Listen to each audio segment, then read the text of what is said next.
and how you can potentially then leverage your own practice and what it is that you do, whatever you're doing. So we hope that you sit tight and you get a lot of value out of this as well, and should be a good time. And if mum watches, hi mum, she won't watch. No, she doesn't care. She doesn't care.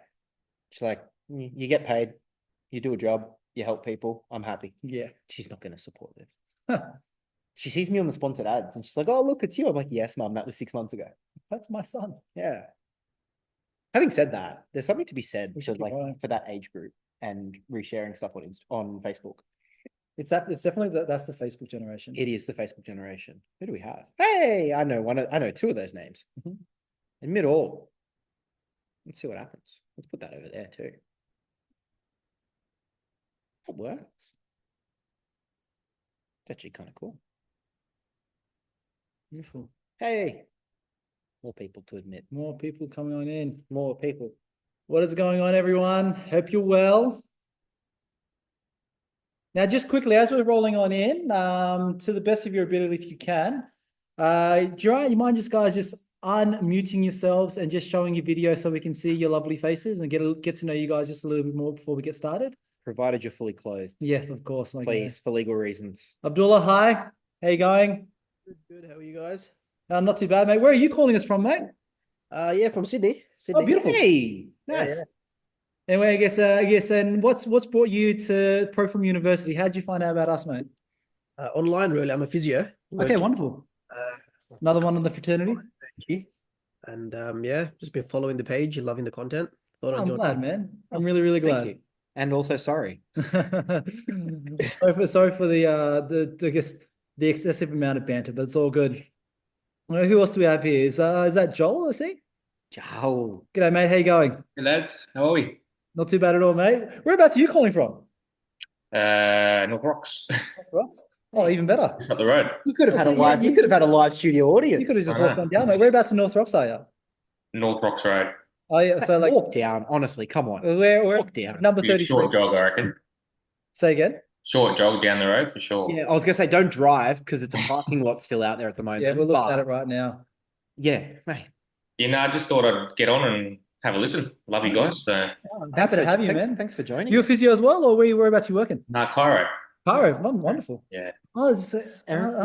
Okay. I did not put two and two together, eh? I did not put two and two together, mate. Like, I'm glad you're here, mate. First of all, welcome.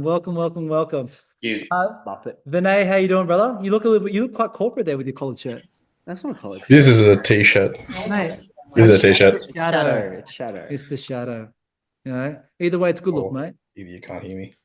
No, we got you. We got you, man. We got you. Yeah. And Zach, whereabouts are you, Zach? I am at work. Mate. I just finished my last patient. Oh, very good, mate. How was it? It was good. I had a 3-person day. It turned to 7 quite quickly, which is great. That's fantastic, mate. How'd the shoulder hold up? Yeah, fine. No issues. No issues at all.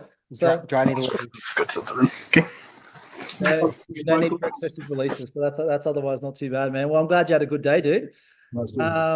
We're going to let this thing just populate just a little bit more because there's a few more people coming in. So I think that's Joachim. I hope I'm saying that correctly. I'm glad you took a bullet and you attempted. Not me. Sounds exotic. Like it sounds like a cool name. No. And Cody. Yeah, we'll give everyone like another minute and a one half, more minute, and we will get absolutely rolling because you and I have had a lot of caffeine today, a lot of fluids. Oh, Matt, I don't know what we're singing along to, but I'm here for sing along. Yeah. Sorry, it was Beyonce. Oh, very good, Cody. Love that. Play it louder. What Beyonce are we listening to? Her Lemonade album. It's actually in a CD in my car. I'm old school. That's a good album. That's a good album. We're clearly 90s boys, aren't we? Yeah. You know, like it's like I'm more like a crazy in love Beyonce. Yeah. Like, none of this single ladies rubbish. Well, I think like what's the album with Love on Top? Hang on. Love on top. Yeah. What's the album? We're fact checking Andy here in real time. Phone Cody, I'm coming. happy for you to intervene 4. here. Yeah, 4. Four. That was the album. 4. Yeah. Love on Top of 2011. Yeah, 2011. That was a long time ago, mate. It was a long time Blast ago. from the past. Yeah. Holy Sorry shit. about before. My audio was a bit stuffed. No, That's you're all good, mate. you're all good to go, man. You're all good. Um, All right, let's go. Well, you know what? So we can all get out of here and we can all go to bed. mhm. It's 6:35. Yeah, Let's just do it. yeah. Let's do it, guys. Look, You're in charge of this, so well, first of all, everyone, thank you so much for giving up your time, and hello and welcome. I'll introduce myself first of all as we get this thing on the road. For those of you who don't know who I am, my name is Andy, and I'm joined here with my main man Josh, and we are both the chief educators at Proform University. So we've been working really, really hard on the back end to provide as much value as we can to practitioners like yourselves, in terms of just developing your practice, and I guess whether it be clinically, but more recently, we've actually sort of determined a bit of a gap insofar as where a lot of practitioners are yearning for a lot of development. That's a lot of their personal development, which then leads into their professional development. Sadly, one of the things that we came across when we first started Proform University is the really horrible attrition rates that seem to be plaguing our industry, where a lot of really talented, well-meaning, well-intentioned people that want to make an impact in their communities have their careers cut short. And for us, that's a bit of a travesty. Like, we're losing more and more people, more of our chiropractic friends. We're losing more of our physio friends. We're losing more of our EP friends and other friends in allied health. And we hate to see it. You know what I mean? Like, there's a lot of people that work hard to achieve these professional roles that we get. And we get the privilege of being able to help people every day with what we're able to do. And to see it cut short by things which are, which we believe are can be managed and super preventable, things like burnout and other things like that. We thought we had to step in somewhere, and that's where Proform University was born. So look, we want to honor your time here. We want to really thank you for giving up a part of your Wednesday night to be here with us as we yell at the internet, as we often do. But we really hope that out of tonight, you at least walk away with some level of value, which we hope is going to instill itself in your practice and allow you to be best practitioner, the best clinician, the best professional that you can be moving forward. So guys, quickly, just a couple of housekeeping things, just so I know that I'm not speaking to myself. Do you mind, guys, if we can all keep our videos on, just because we want to try to make this thing as interactive as we can. Please keep yourself on mute for the time being. There'll be plenty of time for questions and other things as we move forward. But I really love to see all of your smiling faces as we're going through, unless, Cody, you are driving. if you're driving, please do not do anything illegal. Please do not get fined. We don't have the budget to pay for your Maybe just turn down Beyonce just a little bit as we go on through. So guys, can we get before we actually move on forward, can we just get a quick thumbs up that that's okay? All right, thanks, guys. Majority rules. Let's kick this thing off. So as you would have seen a lot of the time, we're talking about this thing called imposter syndrome. Now, I guess I just want to get a quick show of hands. Has anyone, like, just for all the guys on screen, have we come across this thing as a concept? Have we come across this in our careers, the imposter syndrome? A lot of hands up. Yeah. Like I was going to say, like, for anyone who's willing to share, like, I just really, really briefly, if you want to unmute yourself before I start pulling on names from all the hands that I saw, what they think imposter syndrome is and how it actually manifested within their careers, whether it was a professional thing or whether it was a personal thing. Do I have any takers? Wants to go first? You know what? I am going to start pulling some names on then. So, Abdullah, I saw you put your hand up too, man. Like, do you want to just like shed some light on your experiences?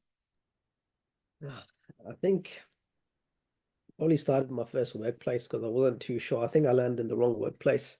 And they started just telling me that you need to rebook, your client 2 or 3 times a week. You know what I mean? And then in my mind, I'm like, why are we rebooking the client 2 or 3 times a week when they only need, once a week? And then it sort of stemmed for me just having this fear of just rebooking a client, even though when they need it now.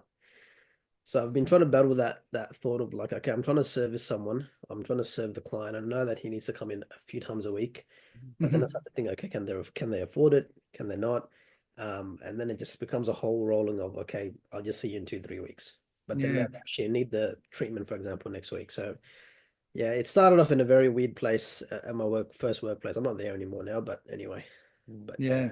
Understood. It almost sounds like, and I'll ask for your comments too, Josh, but it almost sounds like there's a bit of an ethical conflict in regard to like you trying to do the best thing that you believe is for your patient. and how you move forward in an ethical and a value-driven way. But then you have external sources that are trying to, perhaps suck that a little bit more than they otherwise should. Would you agree, Josh? Yeah, it sounds like you're kind of caught between that, like you mentioned, that ethical tug of war between like pleasing your boss, pleasing your employer, and doing what they've asked you to do, doing what they've instructed you to do, and what intellectually for yourself with your own education is the right thing for that patient, right? It gets in the way of you being able to, I think, give the best standard of care that you feel as though you can give, and that's where a lot of that push-pull comes from, man. Look, I appreciate you sharing, dude. What about you, Joel? I saw you put your hand up as well. Yeah, honestly, I haven't heard of imposter syndrome, so I did a little bit of like research just to kind of get an idea of what it was, and like it relates to me a lot, to be honest. Like Yeah.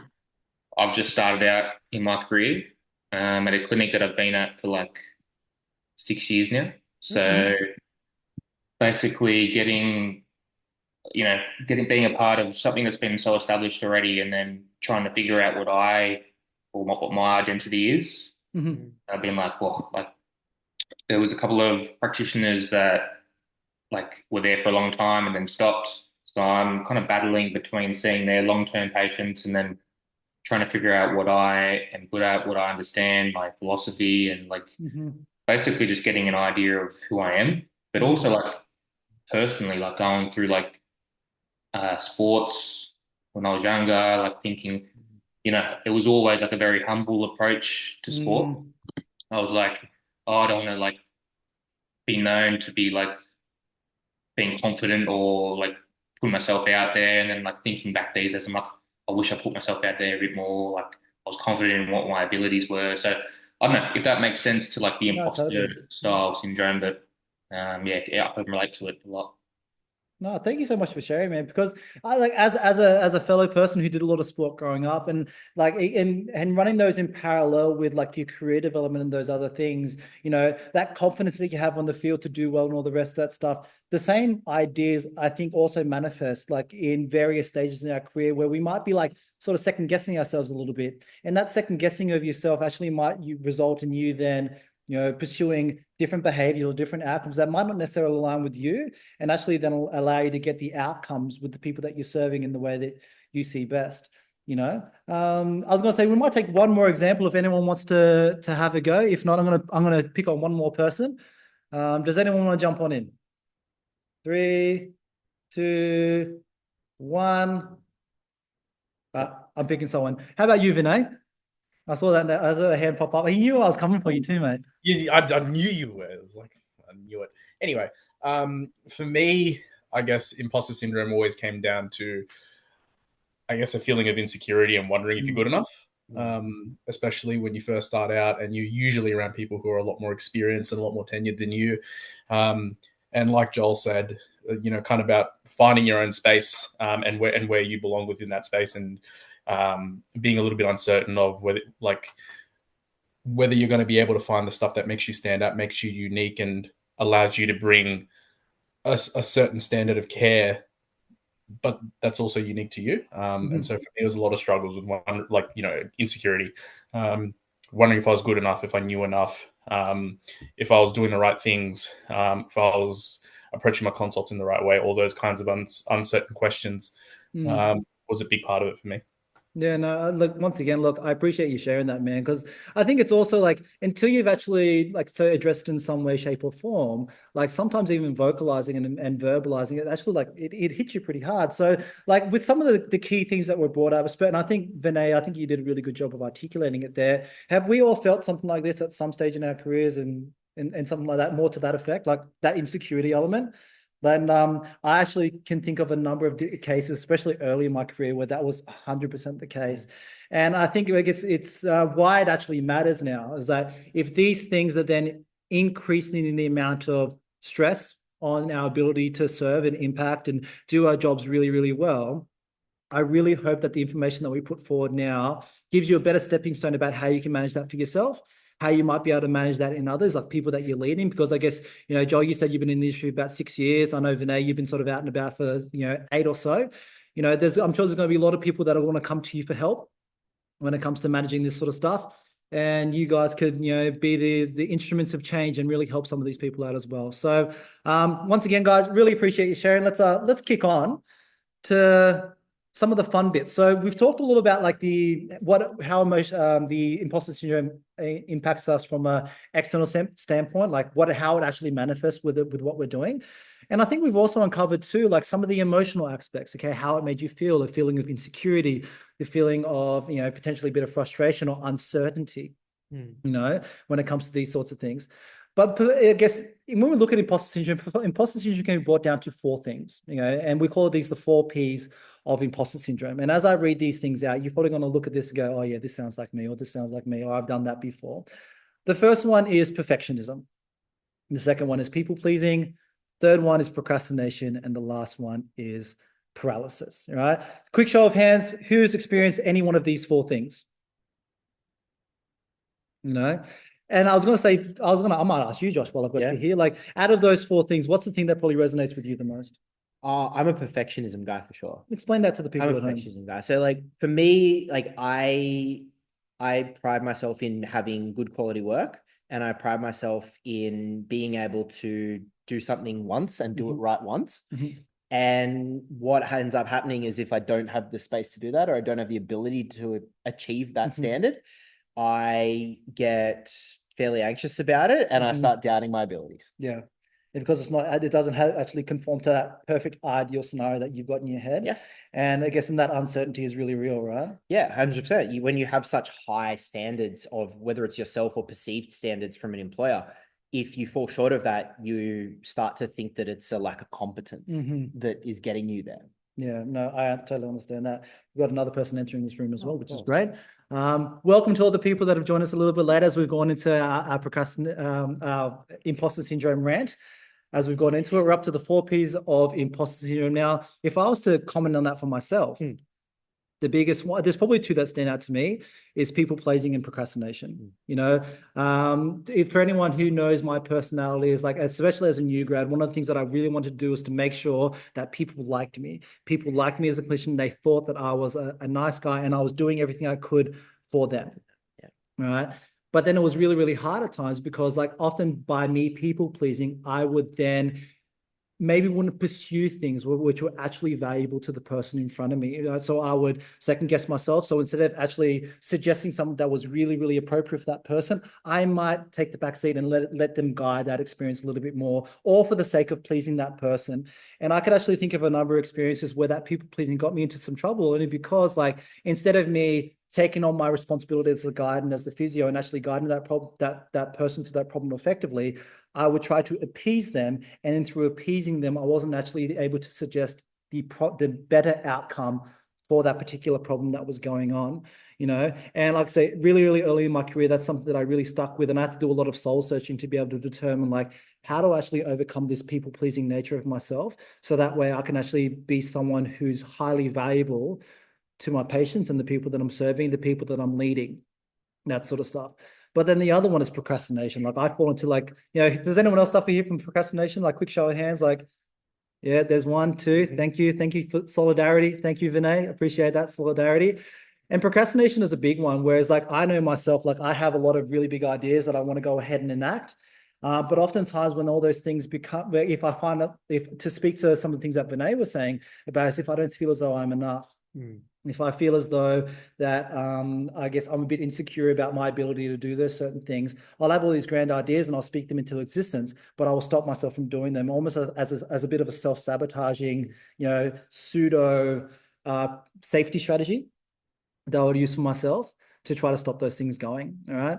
And then the last one is paralysis, right? And it's that thing of us being, it's almost that an overanalysis leads to paralysis. Okay. It's that overwhelming sense of, that fear of failure. And these are the things that, that lead to that thing that I was talking about before, the analysis paralysis, right? Feeling stuck, okay? Afraid to make decisions, afraid to take steps forward because you might be found out as a fraud. And when I say that word, that hits me pretty hard. Fraud. It hits me hard because that, like, to your point, that pairs in quite a lot with my perfectionism. It's like I get to that point where I want it to be so perfect that I get frozen and I freeze, and then all of a sudden I'm freezing and I'm like, I've done this for as long as I have, and I still feel like that. Mhm.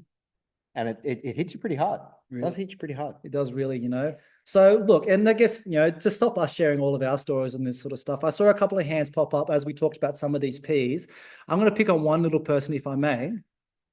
Zach, if I can, which one of those four P's stand out to you the most, mate?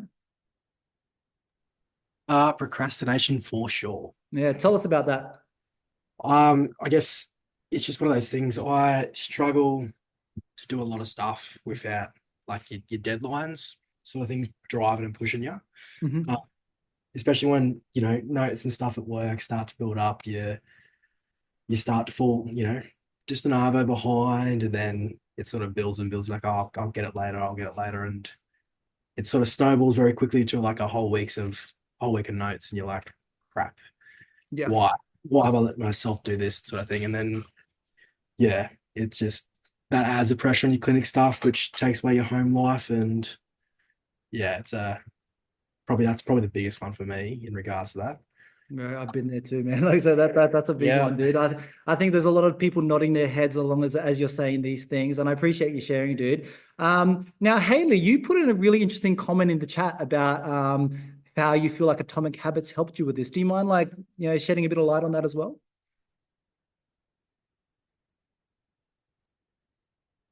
Let's see how Yeah, your audio. sure. I don't know if you can hear me right, 'cause I'm in the library. You're good. You're good.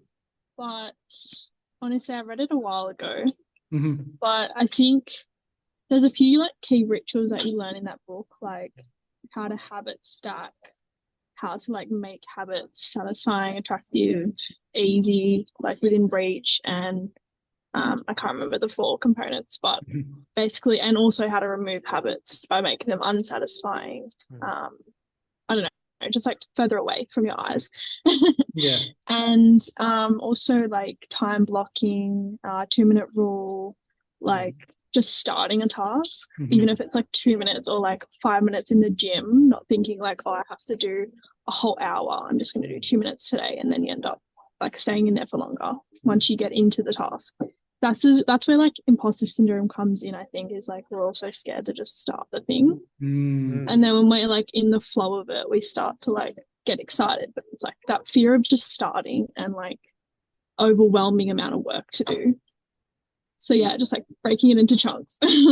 Like I have a friend of mine who he's a South African dude, and he said to me, he's like, he said to me once in relation to this, he goes, Andy, how do you eat an elephant? And I looked at him very, very confused, and I'm like, I don't know. And he said, piece by piece. Yeah, one bite at a time. One bite at a time, piece by piece. You know? Yeah, I use that at work actually when like things are so piled up, like emails and everything. I'm just like, okay, I can't do everything at once. I'm not like superhuman. So yeah, one thing is like... If you do figure out how to be superhuman, let us know, because I'd like to know as well. But I mean, like to that point as well, like from making it from an atomic habits perspective and making it like making things unattractive. I know you won't mind me throwing you under the bus with this, but one thing Andy does when we sit down and do a lot of work is he actually puts his phone on the other side of the room, or puts his phone somewhere else, or puts it back in his bag or something. Otherwise, he'll just sit there and he'll just scroll, procrastinate, and doom scroll. And it's actually been a game changer in our speed since you started doing that too. Yeah, I think it actually got to a stage even where I was even using a dumb phone. Yeah, Nokia like flip phone. Yeah. He looked like a drug dealer with the burner phone, but pretty much. But we got a lot of good work done in that period of time. Yeah, because it just got rid of the gives you that procrastination, space, right? Yeah, You know? absolutely. Funny enough, Haley, like while we've got you sort of speaking right now, which one of those four P's stands out to you the most? I can't actually see the screen right now. I don't know what I've done. So we've got perfectionism, people pleasing, procrastination, and paralysis. Oh, there it is. Okay. I feel like they're all kind of related, but I would say procrastination. I do get a lot of analysis paralysis, but I feel like that is also perfectionism. A lot of mine is like fear of starting and over analyzing things. And I also struggle focusing on tasks for like long periods of time. Like I usually have to set a timer for myself, and I'm like, okay, try and do 25 minutes of work, like the Podomoro technique Yeah. Or I'm like, okay, I'm just gonna do 10 minutes in the gym of like the stair thing. Like I usually put timers on even for cleaning because I struggle with like Yeah, for like sure. long periods of time to work. So yeah. Yeah, absolutely. That's And I excellent. think like you actually raise a really cool point there is like when we're talking about imposter syndrome and when we're talking about these 4Ps, they're not individual categories. There is overlap and there is like almost like a Venn diagram of how these present and how you can experience more than one at any one time. Andy was talking before about a bit of people pleasing and procrastination, right? Like Haley, you just listed off 3 out of the 4 in one hit, right? So like these things aren't going to operate in isolation of each other. Yeah, totally. You know, it's almost like there's some part of like symbiotic relationship that exists within all of them, and they all affect each other. And I think that's really good that you've highlighted them all too, you know. So we understand what imposter syndrome is. We understand the 4P, so it gives us an understanding of I guess like how they all interact. And it gets to this point where like if these are the feelings that we're having as clinicians, it almost feels like this. Like what's that Sandra Bullock show on Netflix? What's the one where she got the thing? Which one's this? The one like people know what I'm talking about at home. Do you guys know? Help me. Bird Box. Which one is it called? Bird Box. Yeah, that's the one. Bird Box. Bird Box. That's the one where you get that this Sandra Bullock Bird Box scenario where you've got the blind leading the blind. I've never missed your movie quotes. I can't believe I missed that one. No, it's a Netflix one, so it's a bit more obscure, you know. But I guess I think like this sort of feeling is like, you know, if we're second guessing ourselves and we're uncertain and we lack the clarity in our own self, how can we then have the clarity then to help others? You know, that's a really big key thing. So when it comes to, you know, dealing with, you know, the blind leading the blind, the 4Ps of imposter syndrome, okay, how do we go about beating it? And one of the ways that we found through the course of, I guess, what we've done at Pro From You, and with something called the Gemba that we'll talk about a little bit later, is this idea of beating imposter syndrome with purpose. That's where this word comes from. You know, I'm going to ask you, Haley, first of all, because you read Atomic Habits, have you heard of this word before, Ikigai? Yes, I have. Yes, fantastic. It's Japanese, I think. It's a Japanese word. So like, please keep going, keep going. Nope, I don't remember anything. I thought we were just going to hand the mic over to you. You could run this webinar for us. Pretty much. That'd be awesome. But Ikigai is a really fascinating concept because Ikigai essentially is a Japanese concept that defines purpose. All right, it's broken up into 2 base words: iki, to live; gai is in reason. So when we look at the definitions, it's a Japanese concept describing having a sense of purpose, motivation, and fulfillment in life. One of my favorite quotes is by the great Friedrich Nietzsche, who said that a man who has a why can overcome any how. Any person that has a solid enough why can overcome any how. So when we look at this in particular, when it comes to fulfillment and motivation and purpose, those sorts of things, when you have all those things in alignment, when you've got clarity in all those things, you have an immense, infinite reservoir of energy to pull from. Because let's be real, guys, what we do in the day-to-day, physiotherapy, chiropractics, coaching, strength and conditioning, dealing with people a lot of time, it is hard work. I don't care what anyone says. It is hard work, okay? If you spend a whole day training for 10, 11, 12 hours at a time, you're going to be tired when you go home. Really, really tired. So where do you then get the energy to get up and go again? And one of the best ways to encapsulate that idea is making sure that your purpose and your mission is in check. Because then the motivation and the fulfillment you get out of that is going to be incredible, you know? Anything you'd like to say about that, Josh? I came across this a while ago, and this is not it's not an easy fix. It's not an easy, I just pick up my life and put it into a framework. It does take a little bit of trial and error and a bit of soul searching to work out. I've been very blessed to have yourself and Buzz around to guide those things and guide me on that direction. But I think once you can get really clear on these things, which we'll dive into in this Venn diagram in a second, once you get to that point where those are clear, like Andy mentioned, you have this little framework which allows you to have this ability to move freely within that and actually trial different things that actually fit within those quadrants. Yeah, totally. Because I think when we get this thing right, it also means that you're not pigeonholed in one particular thing. You know, just because you're a physio doesn't mean you're stuck being a physio. Just because you're a chiropractor doesn't mean you're stuck being a chiropractor. Just because you're an accountant doesn't mean you're stuck being an accountant. When you get your purpose and alignment, you can see as we go through these various quadrants, you know, you can reposition, almost like reshape the prism, so that way you can channel your energy into these things that give you the fulfillment that you're after, the purpose that you're after, which allows you to have that energy to go up and get after it, right? Because breaking inertia and doing things and putting energy into them, you know, it is hard work.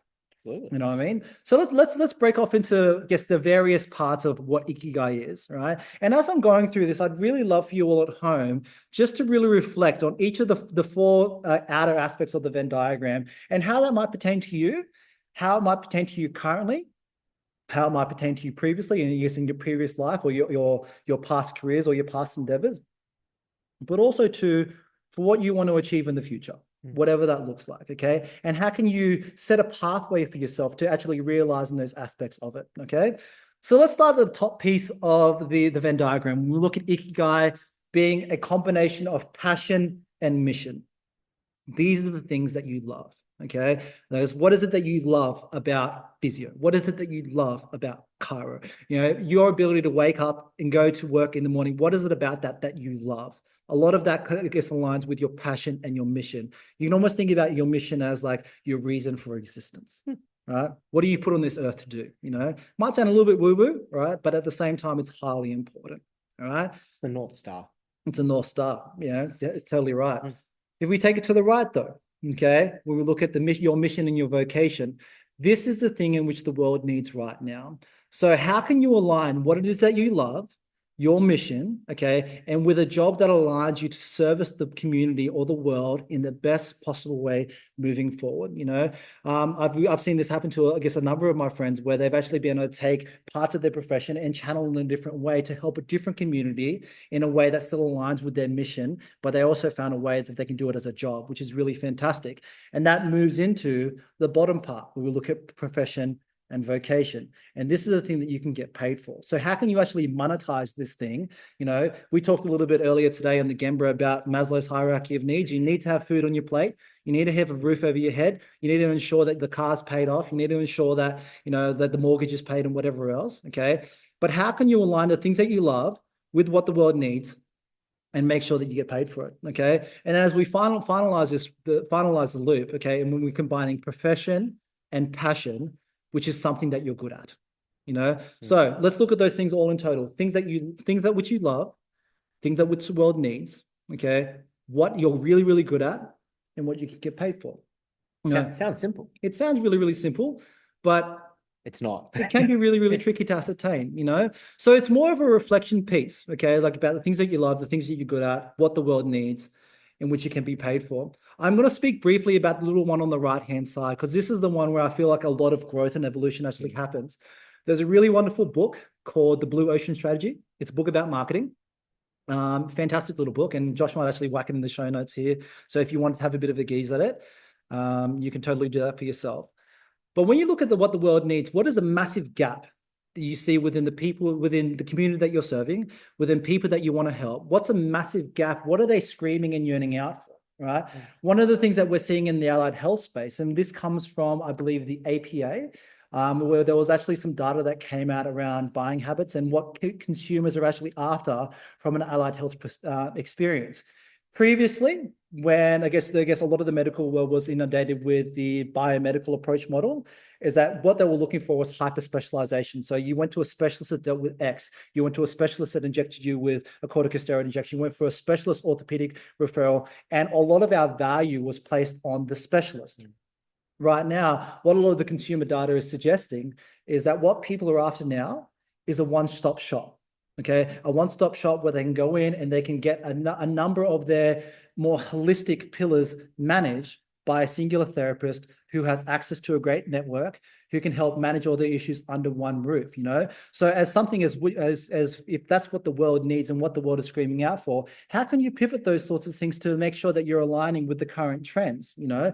Whether that be through your clinical practice, whether that be through your personal practice, whether it be through even like things like social media and AI and this coming wave of technology that we're all trying to experience and ride through right now. You know, the possibilities are really endless. And if you really want to get some more information about that, particularly the Blue Ocean Strategy book is a really good one, which I'd encourage anyone to go ahead and pick up. That's actually free on Spotify as well, I believe, if you have premium. Yeah, I've just been looking at strategy, and I could have sworn I spelt it wrong. No. But like, to your point, right? Like, it's such a great resource, and I think the way that it doesn't necessarily quote anything from the Ikigai concepts, but it allows you, now that you're aware of these frameworks, to actually kind of fill in the blanks and paint the edges of the picture. No, totally. So before we move on, I guess I'd love to get some feedback from the crowd, you know, and I might, Joel, because I guess I'm looking at this, I'm trying to resonate with this, with your story a little bit. How does this hit you, mate? Yeah, I think, I don't know, I gravitated towards the left-hand side first, to be honest. Like, what am I good at? And I've struggled to like express what I'm good at with people. So I feel like I do, yeah, I do feel that what I am good at is definitely linking me between the other concepts, but being able to show that and then, you know, put it into action is like something that, like, yeah, I really want to dig into a bit more. No, fantastic. No, thank you for sharing, dude. Abdullah, anything for you, mate?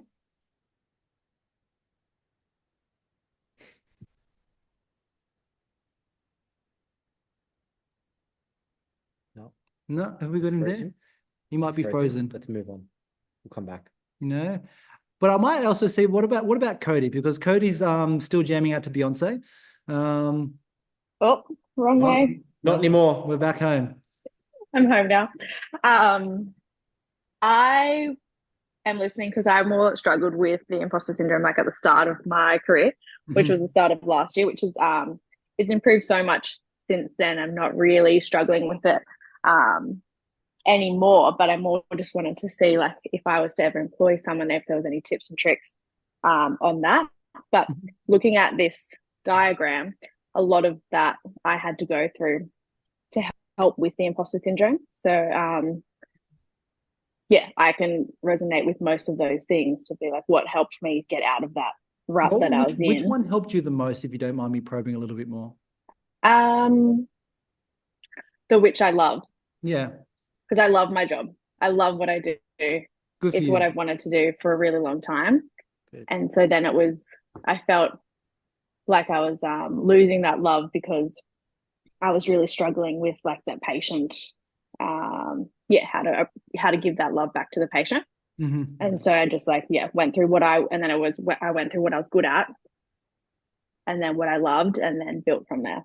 Yeah, I really love that. I really love that story because like there's almost like a little bit of a redemption arc to that. Like, I guess you've also like rediscovered what you love, and it's almost like pumped your tires up and given you a lot more like energy to continue with this mission. And being able to, you know, it sounds like, you know, if you're talking about employing people, potentially starting your own business and taking that step into the business world and breaking inertia from that perspective, which is hard enough at the best of times, geez, you know, and like you need some energy behind that in order to have the courage, let alone anything else, the courage to actually step out into that and start doing that. So congratulations to you. That sounds like a really fantastic story. And thank you for sharing. Interestingly as well, this concept and understanding this concept could actually be a really cool tool for you to use when you are looking at hiring and you are looking at recruiting people, because then, you know, you can almost use this as a framework to understand where their head's at right now or where they might want to go, to ensure as close as possible some level of alignment between your vision for your business or your practice and where they're looking at going. So then you can form some lasting relationships. Yeah, totally. Like you'd almost like weed out any potential prospective new employees from a value-driven perspective, as opposed to like from a skills perspective, you know, because here's the thing, you can always you can always teach skills, right? You know, you can always, you know, give CPD, you can always upskill someone and teach them how to do a Hawkins Kennedy and teach them how to do all these sorts of things. You can always do that till the cows come home. You can't do the same thing with character. You can't do the same thing with mission. You can't do the same thing with some of these these deeper, personal, character-driven, moral-driven, value-driven concepts. You know, so like, I'll let the cat out of the bag a little bit. You know, like we have a saying here at Proform is that better people make better physios. Better people make better chiros, better people make better receptionists. So I guess the thing that we target for is the people side of things. Because you can if you're a clinician for any period of time, you've got skill set, you can teach people, you can always upskill. People can make mistakes, and we're happy for people to make mistakes. Right. But in terms of like one thing that I know, and I had a friend of mine who works in HR told me that doesn't matter how good they are, I guess, on a resume perspective, a bad hike costs businesses on average in Australia 30 grand a year per hire. And when you think about that, that's time spent training, that's loss of revenue, trying to get them patients in the door and all the rest of the stuff. It's 30 grand. Imagine if you had 10 bad hires. Yeah. It's a lot of green.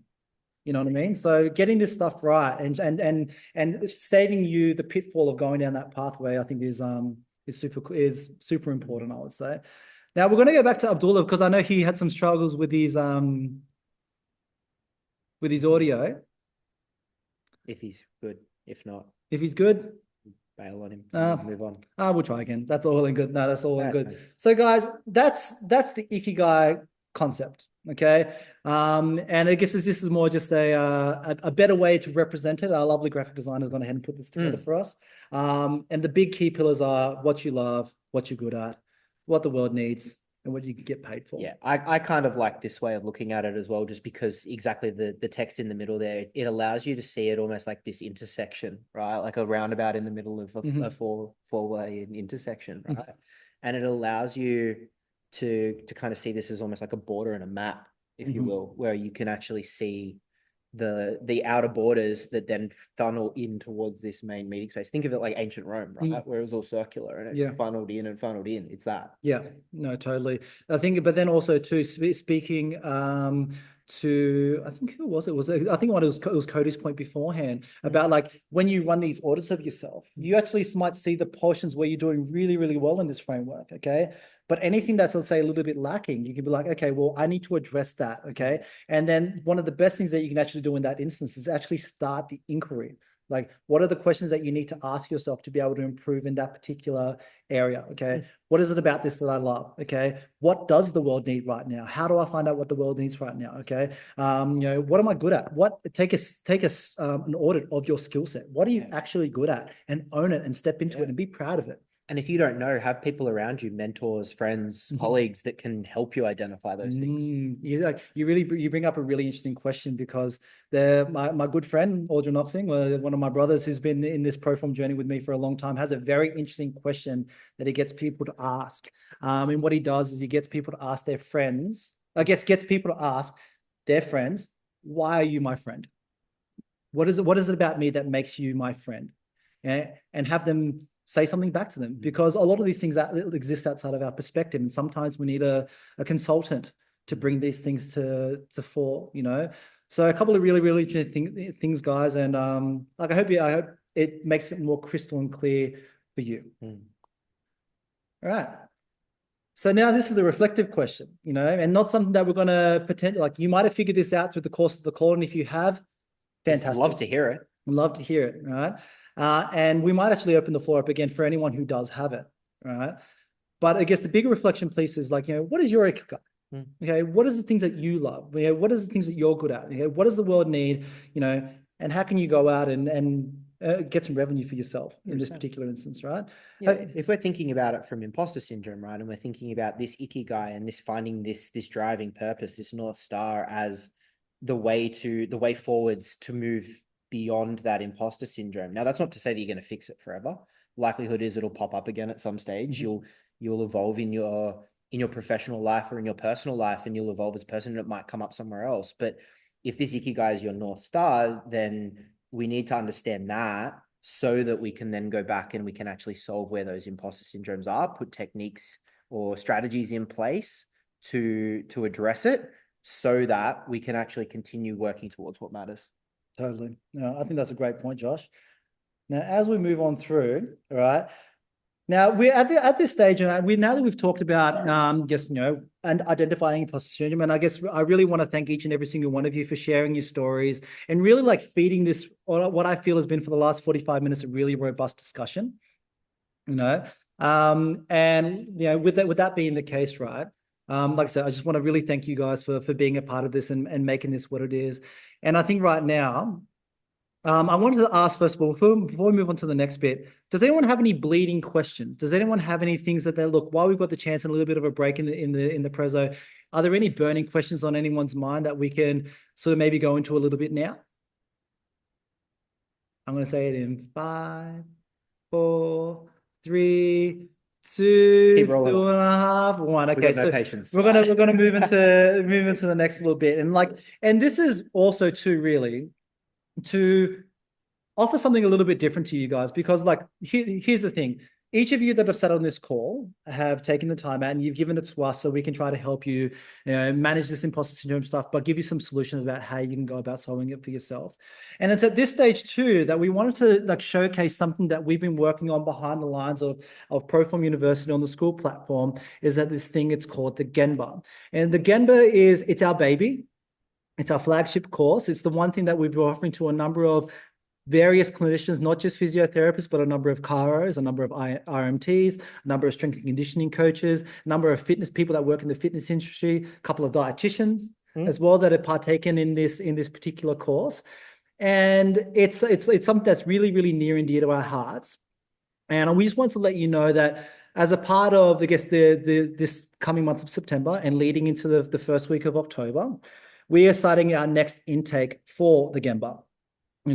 And because you guys have taken such a massive interest in us tonight, we wanted to showcase a little bit of what the Gemba is, what it's all about, but also to provide a little bit of a special offer for anyone who wants to get involved with the Gemba moving forward. So first of all, guys, thumbs up. Is that cool? So we can just showcase a bit of that. So this is the Gemba. Now, Josh, I might have to get you to move that screen for me, so I can talk about through some of the things. All right. So with our Gemba, it's meant to be a very in-depth, very personalized course. And Zach's wants to jump on in, where we want to invest in you for a very, very long time. Okay. The course in and of itself, it's 12 weeks. Okay. Where we provide weekly lecture content on a variety of different concepts that are designed to help us from a personal standpoint first, that lead into our professional lives, so that we have the purpose, direction, and energy to be able to be the best damn practitioners that we can be, to make a sizable impact in our communities, but have a lot of success along the way. Like I said, they're structured into the weekly lecture content. We provide all this stuff for you. We also have a weekly group call, which lasts for an hour, which some of our students are online with. And we hope that they've been actually experiencing a lot of value out of that. I might ask Vinay, how has it been for you with all the group calls, mate? It's how in depth do you want me to go into this? It's been great. Elevator pitch, if that's all right, mate. I know I've just thrown you under the bus. All right, I guess the elevator pitch would be, it helps you figure out your own story first, and helps you chart your own path before you can set about the mission of guiding others, I guess. It's a very different perspective on how you approach problem solving. And just gives you a lot more tools in the toolkit in terms of how you approach problems. Because as you said to me once before, Andy, how you do something is how you do everything. So it's good life skills that really do blend into your practice and change your entire your approach and dynamic with whatever it is you want to do. So for me, clinically, I've already seen quite a difference in subtle things, but they all add up to a completely different complexion of how a consult might go, or whatever it is that you want to do. So it's been big for me in that way. No, I'm really glad, man. That's really pleasing to hear that as well, man, because you're right. How you do anything is how you do everything. But more to some of the things that you spoke about there, I think maybe a lot of us on the call might actually identify with those things intuitively. It's I really want to get these sorts of skills. I want to beat this imposter syndrome that I've got, or there's these other lurking things that stand in the way of me progressing that aren't necessarily clinical. It's not that I need to know about shoulders more. I know plenty about shoulders. I know a lot about lower back pain. I know a lot about these other things, but there's something else, something that's potentially within me that's holding myself back, that's stopping me from making the biggest possible impact that I can. Maybe it is imposter syndrome. Maybe it is, but a lot of what we cover in the lectures, the live calls, and also the self-directed learning, which is our fancy word for homework, to try to test you, to challenge you, to expand on yourself. We include all that as well. But we also have this really awesome thing. It's probably one of my favorite things about this course is buddy time. Okay. And to put it back in university terms, it might be peer review. Is that a good way to describe it, Josh? Yeah, I'd say it's Yeah. probably the closest thing you could get to. Yeah, and it's you'd be surprised with some. We've actually been very surprised and fairly humbled by some of the conversations that we've had and we've heard about where people have got together throughout the cohort and they've sort of they've meshed some ideas together, and people that are on other ends of the other end of the country, or perhaps even we got one guy who's currently in the UK, you know, all these different ideas and people and personalities all coming together and expressing themselves, but then also too finding solutions within themselves and others, which have been really tangible and really beneficial. That's been a really, really wonderful thing. And we helped you, I guess, schedule a time with other members in the cohort so you can discuss a variety of different things and learn more from others, you know, have some of your perceptions challenged as well. Absolutely. I think the real power in that is learning from other people's experiences too.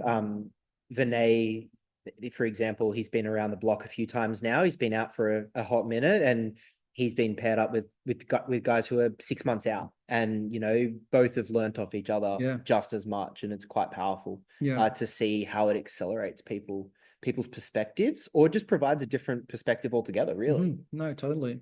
You know what I mean? But along with that as well, you get two things, and these are mandatory. Okay, you get access to the school platform school platform where Proform U is actually situated, where there's a number of course discussion boards, a variety of other like free content as far as like course structures that we also put on there that you can get access to and learn and continue learning as a part of the platform. You know, so we're trying to build this massive hub where a variety of different allied health practitioners can all come together and be a part of this thing and have this wonderful homogenous experience where we're going to learn from each other. So that's our mission in this particular instance, you know. And initially when we first started this, okay, for the 12 weeks and all that value that gets packed into it, and what we've heard from Vinay as well, like the outcomes that are associated with it, right? We've priced it at this much, okay, $3,000, $3,500 to be a part of that.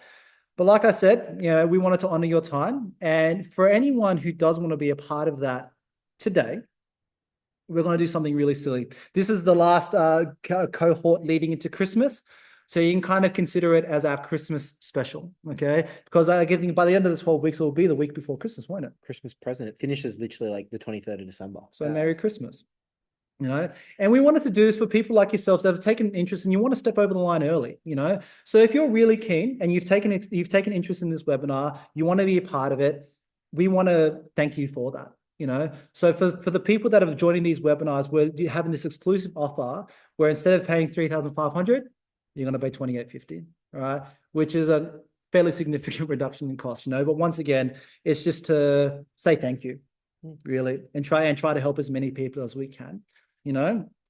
So as we go on through, is that all cool, guys? Are we all clear with that? That's all fantastic? Fantastic. Now, to give you a bit of a glimpse behind the scenes of what all those things actually look like, okay? We have the lecture series, which is, I guess, a depiction of one of the lectures that we did on the left-hand side, an example of what the live call looks like, okay? And also a little bit of a look behind the platform as far as like what the self-directed learning looks like, what the platform looks like, and how it's all very, very user-friendly, super easy to use. Me, as someone who knows nothing about technology, I said I used a dumb phone, all the rest of the stuff.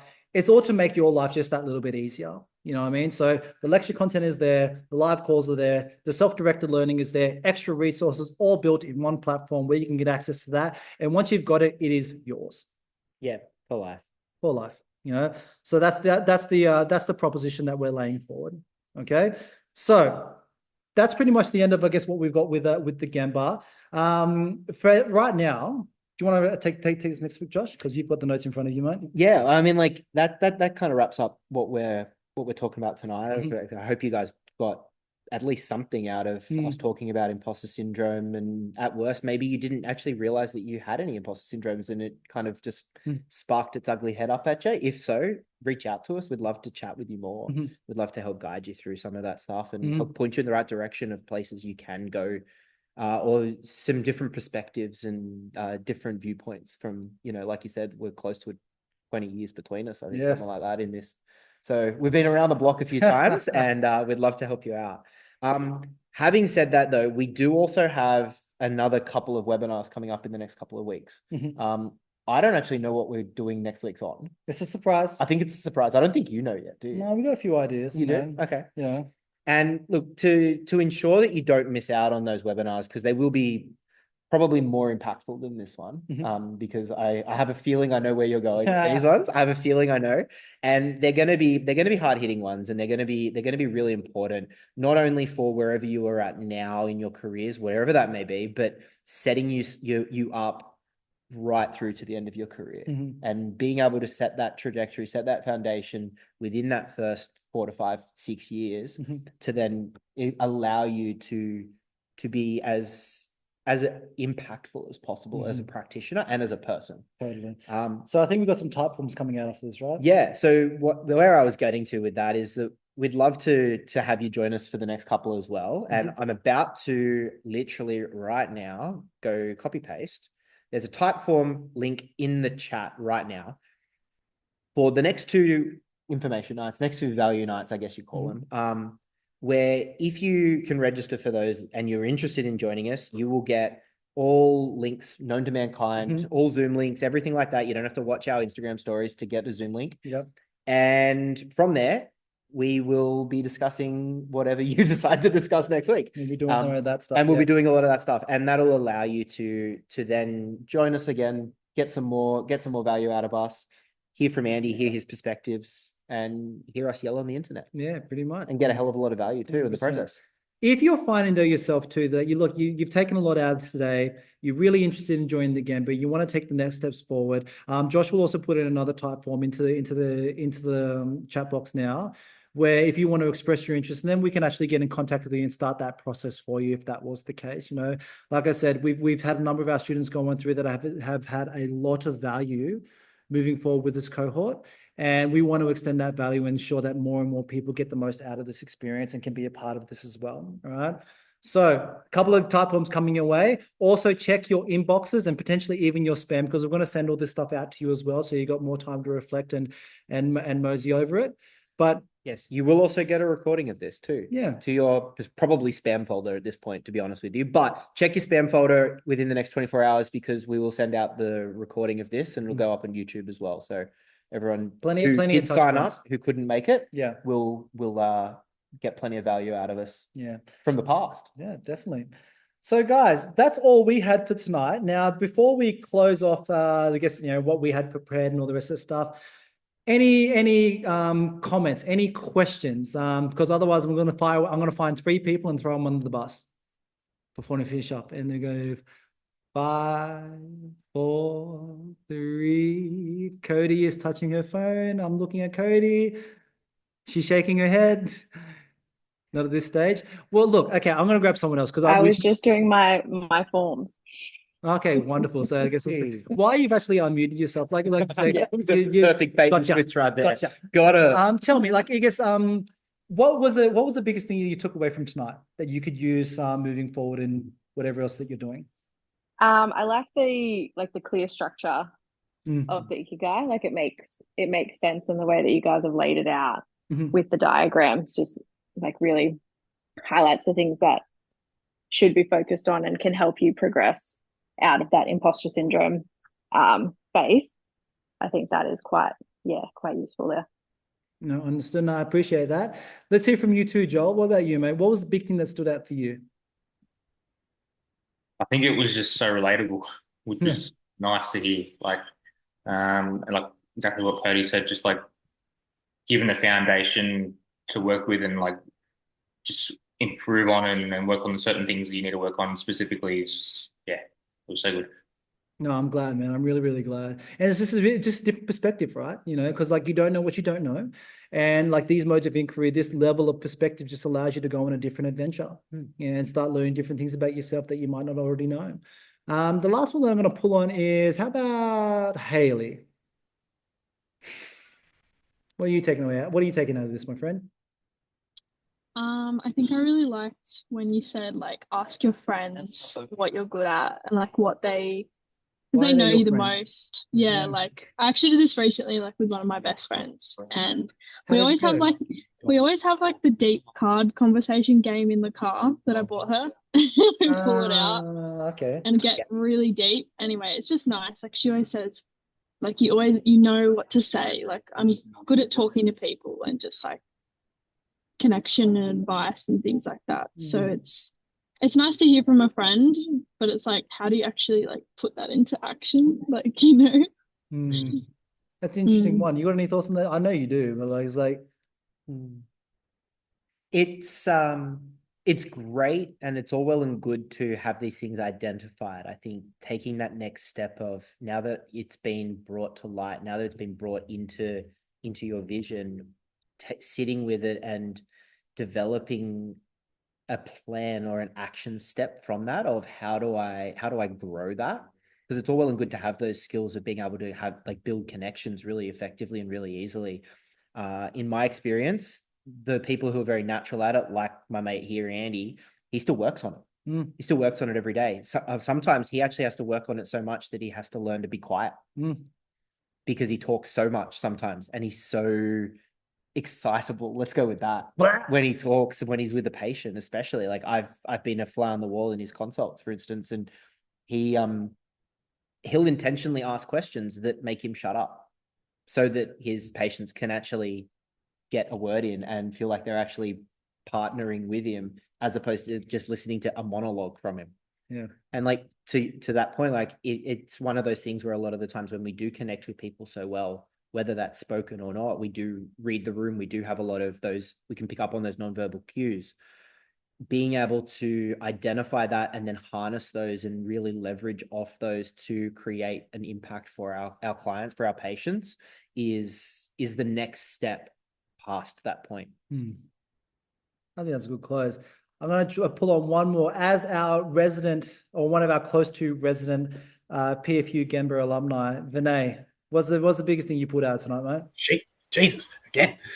I think the biggest thing is, you know, when you look at healthcare in general, and a lot of the courses that are out there, a lot of it is about skills and things of that nature. So like, again, how do you assess shoulders? How do you assess this? Or you know, going into different domains of healthcare. I think what really sets this course apart is that it's a lot more introspective. And so be prepared to take a deep dive into some of those questions that you might not have asked yourself either ever or for a very long time. And it's a really good opportunity, if you're open to it, to recalibrate and kind of rediscover some of those principles that will guide you through the rest of your career and the rest of your life. So if you're willing to take that inward look, and I think that's the biggest thing. Yeah. I think that sounds like a good place to close it, guys. It all starts with you. Yeah, always starts with you. Guys, once again, it's now 7:30. We've used our hour. How is our time management? Yeah, 2 minutes. we've over. used That's our good for hour. us. Like I say, once again, from us to you guys at home, a very, very heartfelt thank you. Keep a lookout on stories on Instagram and on emails for some of those other dates. We'd love to have you be a part of it as well. But also too, like I say, with the Gemba cohort applications opening up now, we'd also love you to be a part of the Gemba as well. You know, so keep those things in mind. And from us to you, massive thank you. Have a fantastic night, and we'll see you on the next one. Yeah. Thanks, guys. All right. Thanks, guys. Have Thank a you great very night. much.